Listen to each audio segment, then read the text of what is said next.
Right, so it's about gaming, but the game has changed. And because the game has changed, we have to develop and understand a new set of game rules. And let's just think about that for a second.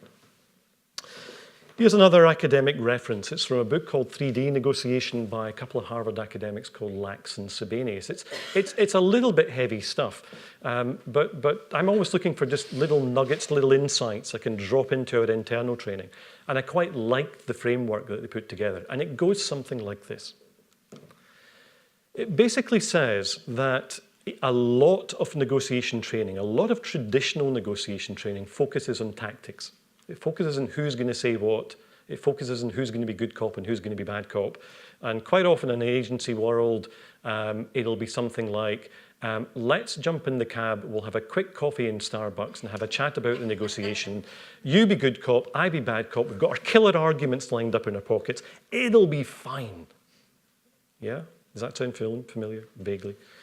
Trouble is, of course, leveling the playing field between buyers and sellers. They're a heck of a lot better prepared than we are, and we get stuffed, when we go in. So we have to be able to do better than that. How do we do better than that? Well, they say think about it at 3 levels. It's not that tactics are unimportant, it's just that they're somewhat overrated. Tactics on their own are not going to help you in the day. Let's think about where we can create some value. This starts to come back into, again, the principles that Michael and Tim were talking about, particularly around how can we create some options, how can we actually challenge the way the client was thinking, Blair stuff and winning without pitching. Could we put a lot more thought into deal design? And I think the answer is probably yes. Again, that's where we can bring the whole creative thing to bear.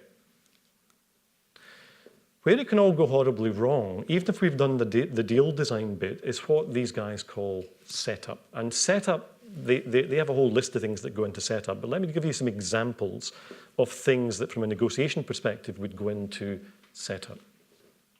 Setting up properly in negotiation is having your senior leadership team involved in the preparation.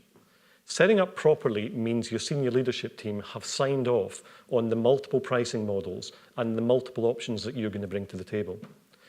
Setup means that your senior leadership team have empowered the agency negotiators around what they can negotiate and what they're not allowed to negotiate.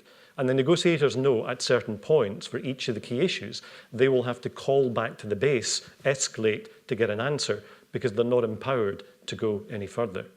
Setup means that it's not the account lead, it's not the client lead who's going in to negotiate with the client and the procurement team.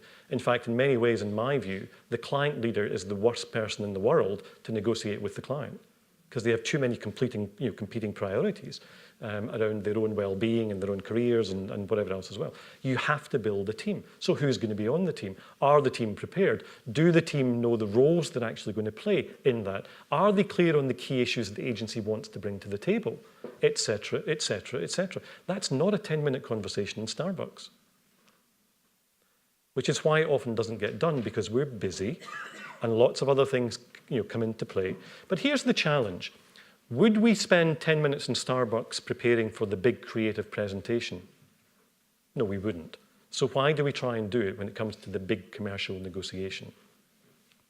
Something to think about.